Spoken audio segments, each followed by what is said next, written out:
Je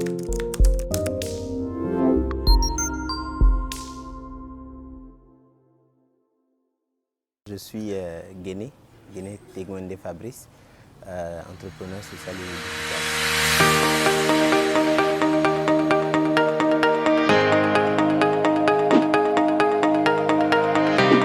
Alors, mon métier, je suis à la base communicateur de formation. J'ai exercé dans le journalisme et aujourd'hui dans la communication, dans le journalisme en tant que stagiaire, bien sûr. Et après, pour matcher beaucoup plus avec mes ambitions entrepreneuriales, j'ai décidé de me focaliser sur la communication. La formation en communication, c'est une formation qui se passe sur 3 ans. Sur 3 ans, et moi de l'école dans laquelle j'ai étudié, si vous voulez, on a une formation un peu duale, à la fois en communication et en journalisme, ce qui fait qu'on en sort avec une licence valable pour exercer les deux métiers. Et ce qui fait qu'on a un programme assez large et varié. Donc globalement, qu'est-ce que c'est que la communication? Ça va être toutes ces actions et tous ces outils que l'on va élaborer en vue de faire connaître un produit, une société, un service, en vue de travailler sur la notoriété donc, ou la visibilité d'un produit ou d'un service ou d'une entreprise.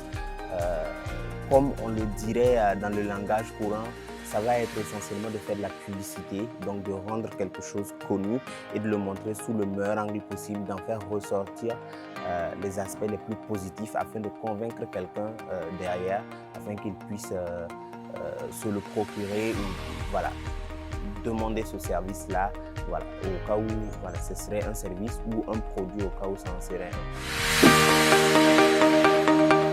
La communication est très très importante de façon globale, de toutes les façons, comme nous le disent, comme on l'apprend en fac de com, on ne peut pas ne pas communiquer pour commencer, parce que la communication elle est partout. Même sans mot dire, on communique. On communique parce que l'être humain est un être d'interaction. Donc nous avons besoin d'extérioriser ce que l'on ressent à l'intérieur et les autres ont besoin de savoir ce que nous ressentons pour pouvoir interagir avec nous au mieux. Et donc on ne peut pas s'empêcher de communiquer, même quand on ne parle pas, on communique parce que même le silence est une forme de communication qui véhicule un message. Et sur le plan des produits, des services ou des entreprises, sans communication, vous avez beau avoir une offre qui est très belle, qui est très pertinente, qui est très avantageuse. Si vous n'êtes pas connu, personne n'en profite. Et si personne n'en profite, votre offre, quelle que soit sa qualité, elle finit par devenir un peu caduque. Alors, les débouchés, elles sont nombreuses, si on veut, à la fois nombreuses en termes d'opportunités, parce que le monde de la communication est un monde extrêmement vaste, le monde du journalisme et de la communication en général. Donc, en journalisme, on peut déjà être journaliste. Journaliste, qu'est-ce que ça veut dire? Ça va être toutes ces personnes-là qui vont aller à la recherche et à la récolte de l'information pour constituer le journal que l'on lit, écoute ou regarde à la télé, voilà, sur tous ces supports-là. Et en termes de débouchés, ce qui est le plus courant en journalisme sous nos cieux, ça va être le JRI, donc journaliste reporter d'image, qui va être dans une rédaction, qui va aller sur le terrain pour récolter de l'information, faire de la vidéo, faire du montage et diffuser tout ça. Et on peut aussi être présentateur si on le veut et si on en a l'opportunité une fois au sein de la rédaction parce qu'après il faut faire ses preuves bien sûr. Donc voilà un peu en gros pour ce qui concerne le journalisme. Pour la communication, c'est encore beaucoup plus vaste. On peut être chargé de communication d'une entreprise. On peut, aujourd'hui nous sommes dans un monde digital, on peut être social media manager, on peut être community manager, on peut être, voilà. Donc tous ces métiers-là naviguent en fait au sein du journalisme et de la communication de façon globale. Et voilà, maintenant il ne reste plus qu'à chacun que de trouver sa voie. C'est une très très bonne question parce que contrairement à la plupart des gens, moi je n'y suis pas du tout allé par choix. à la base. À la base, j'y suis allé parce que derrière, mon papa m'y contraignait un peu. Ils ont fortement insisté parce que moi, à la base, je voulais faire du droit. C'est ce qui m'a toujours passionné. Et après, tout le monde dans la famille, partout, tout le monde m'a dit bah, le droit c'est saturé, n'y va pas et tout. Et j'ai quand même insisté, je suis même allé faire mon inscription en droit. Sauf que lorsque je suis allé pour m'inscrire, même le comptable m'a dit écoute, tu ne devrais pas faire droit, tu devrais faire communication. Et du coup, à un moment, juste pour avoir la paix, je me suis dit ok, je suis inscrit dans un privé. Donc je vais faire de la communication là-bas, comme tout le monde veut ça. Et je vais par ailleurs m'inscrire au public pour faire le droit. Et c'est ce que j'ai fait la première année. J'ai fait une année en faisant les deux filières. Puis à un moment, j'ai eu un véritable coup de cœur avec la communication. J'ai appris à découvrir ce métier-là, j'ai appris à aimer ce métier-là. Et moi, je suis quelqu'un qui est très tech, très attaché à tout ce qui est technologie, numérique et tout ça. Et à un moment, j'ai trouvé le moyen de faire le pont entre cette passion de la tech et la communication, donc la communication digitale. Et là, j'ai véritablement trouvé, mon domaine et à ce moment-là, j'ai arrêté le droit pour me focaliser sur la communication parce que j'avais véritablement trouvé ce que je voulais faire. Et bah, j'ai bien fait, disons, d'avoir écouté tous ceux-là qui m'ont conseillé. Alors, la licence en communication et journalisme, c'est un diplôme professionnel que l'on acquiert après, comme je l'ai dit tout à l'heure, 3 ans d'études. On peut avoir une licence soit en communication, soit en journalisme, mais dans la plupart des écoles, on commencera par faire un tronc commun qui dure entre 1 et 2 ans avant de se spécialiser en 3e année. Et comme je l'ai dit plus tôt, moi, dans mon université, l'université dans laquelle j'ai bossé, nous allons au bout du tronc commun et sortons avec les deux. Si vous voulez, c'est un avantage parce que ça nous permet d'être beaucoup plus vaste, d'avoir plus en fait de compétences et de pouvoir exercer plus de métiers, de pouvoir avoir accès à plus de débouchés une fois que nous sommes sur le marché de l'emploi. Donc c'est véritablement ça. À partir de la licence professionnelle, on peut déjà commencer à exercer un métier de la communication ou du journalisme. Et puis après, si on a envie de faire de la recherche, de continuer, on peut aller en master, soit un master de recherche, soit un master professionnel encore une fois. Et puis ainsi de suite jusqu'au doctorat. Voilà. Mais déjà pour travailler, pour exercer, une licence professionnelle est déjà suffisante.